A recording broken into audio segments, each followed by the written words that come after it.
دوپہر کو سلا دیتی ہے بچوں کو وہ اس ڈر سے گلی میں پھر کھلونے بیچنے والا نہ آ جائے. کبھی ہم نے ان لوگوں کے درد کو بھی سمجھا؟ ہم نے کبھی سیرت کے ان پہلوؤں پہ بھی غور کیا؟ آج ہم اپنی بیٹی کی شادی کرتے ہیں تو اس کا جہیز چارپائیوں پہ بچھا دیتے ہیں، اور ہمارے دیہاتوں میں رواج ہے کہ خاتون کو کہتے ہیں کہ جاؤ پورے محلے میں پوری بستی میں جا کے ڈھنڈورا دے دو کہ بیٹی کا جہیز دیکھ جاؤ. یار دیا تو اپنی بیٹی کو ہے اور تحفہ دے رہے ہیں، لوگوں کیوں دکھلا رہے ہیں؟ صرف داد وصول کرنے کے لیے. ملک صاحب نے، خان صاحب نے، چودھری صاحب نے حد کر دی، کمال کر دی، بڑا دیا، اپنی بیٹی کا گھر بھر دیا. یار تم نے تو داد وصول کر لی.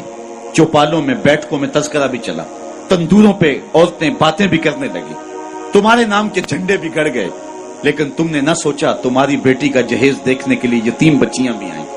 تمہاری بیٹی کا جہیز دیکھنے کے لیے اس بوڑھے مزدور کی بیٹیاں بھی آئیں جو صبح اٹھ کر کے مزدوروں والے اڈے پہ جا کے بیٹھ جاتا ہے اور اس کو بوڑھا سمجھ کے کوئی قبول نہیں کرتا، اور وہ کہتا ہے مجھے 10 روپے کم دے دینا، مجھے ساتھ لے جاؤ، لیکن اس کو کوئی ساتھ لے جانے کے لیے تیار نہیں ہوتا. جب دھوپ خوب چمک پڑتی ہے اور اسے مایوسی ہوتی ہے کہ اب کوئی لینے نہیں آئے گا، تو وہ ڈبہ لٹکا کر کے روٹی والا گھر جب واپس پلٹتا ہے تو کوئی جانتا ہے اس کے قدم کتنے بوجھل ہوتے ہیں.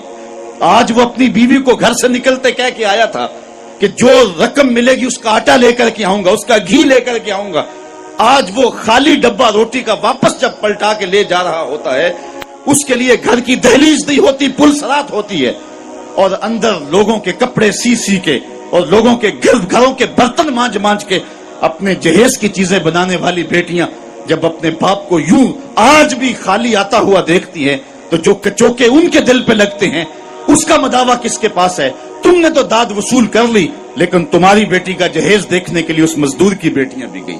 تارا ٹوٹتا سب نے دیکھا، یہ نہ دیکھا ایک نے بھی، کس کی آنکھ سے آنسو ٹپکا، کس کا سہارا چھوٹ گیا.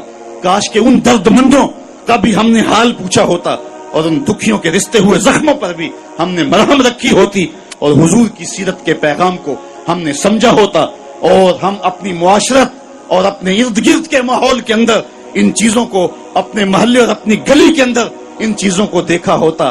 صاحب رات کی تنہائی کے اندر غریب کے گھر میں جا کے جو ہے وہ پیسے پھینک آنا، یہ بہت مشکل کام ہے. اس سے معاشرے میں داد نہیں ملتی ہے. لوگ جو ہے وہ اخبارات میں اشتہار نہیں چھپاتے ہیں، یہ مشکل کام ہے. اس لیے انسان اس مشکل گھاٹی نہیں چڑھتا ہے. اللہ تعالیٰ سورۃ البلد میں ارشاد فرمایا فَلَقْتَحَمَ الْعَقَبَةَ وَمَا أَدْرَاكَ مَا الْعَقَبَةُ فَكُّ رَقَبَةٍ. اللہ اکبر. او اطعام فی یوم ذی مسغبہ. یہ مشکل گھاٹی ہے. کسی پھنسے ہوئے کی گردن چھڑانا ہے، کسی لاچار کے کام آنا ہے، کسی دکھی کے کام آنا ہے. میرے اور آپ کے آقا و مولا حضور ختمی المرتبت صلی اللہ علیہ وآلہ وسلم عید پڑھنے جا رہے ہیں، راستے کے اندر ایک یتیم بلکتا بچہ دیکھا.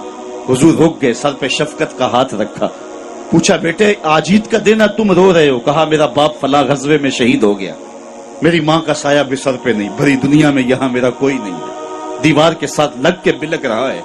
عیدگاہ میں انتظار ہو رہا ہے، ہزاروں لوگ منتظر ہیں. آقا کریم نے دل جوئی یتیم کو، یتیم کی دل جوئی کو اتنا مقدم سمجھا کہ اس کو لے کے واپس گھر آئے اور آ کے کہا کہ اس کو لباس دیا جائے، اس کو کھانا کھلایا جائے. اور اس کو جیسا حسنین کریمین کو لباس دیا گیا تھا ایسا اس بچے کو پہنایا گیا، کھانا کھلایا گیا. حضور نے احساس محرومی دور کرنے کے لیے مزید اس کے سر پہ شفقت بھرا ہاتھ رکھا اور مسکراتے ہوئے فرمایا کیا بیٹا تو اس بات کو پسند نہیں کرتا کہ محمد تیرا باپ لگے، عائشہ تیری ماں لگے اور فاطمہ تیری باجی لگے؟ اس نے کہا یہ رشتے مل جائیں تو اور کیا چاہیے. کہا آج کے بعد یہ تیرے رشتے ٹھہرے. ایک انگلی سے حسنین کو لگایا ہے، ایک انگلی سے وہ یتیم بچہ ہے.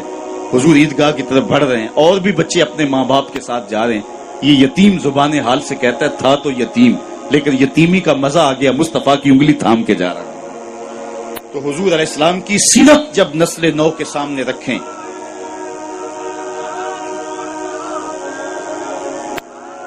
آج سسکتی انسانیت کی بات ہوتی ہے تو آج دنیا اس کی بات کرتی ہے. تو آئیے اپنے آقا کی سیرت کو اس روپ کے اندر دیکھیں اور پڑھیں اور اس کی خوشبو کو پھیلائیں اور نسل نو کو بتائیں کہ آقا کریم علیہ الصلوۃ والسلام کس طرح دکھیوں کے درد بانٹنے والے تھے اور لاچاروں، یتیموں اور مسکینوں کے کس طرح کام آنے والے تھے. سمال الیتامى عصمۃ للارامل، بیواؤں کے آسرے تھے. اور غریب ہو کے یتیم ہو کے یتیم پرور تھے. یہ 9 سال کی عمر ہے حضور کی. اس وقت کہا جا رہا ہے حضور کے لیے سمال الیتامہ، یتیموں کا سہارا اور آسرا ہیں. تو آقا کریم علیہ السلام نے ہمیں سیرت کے جو رخ دیے، سیرت کے جو انداز سکھائے. یار حضور کے تو معجزات بھی ہم دیکھیں تو وہاں بھی سیرت نکھرتی ہوئی دکھائی دیتی ہے. میری بات اگر طول نہ پکڑے تو مجھے ابو ہریرہ یاد آ رہے ہیں رضی اللہ تعالی عنہ.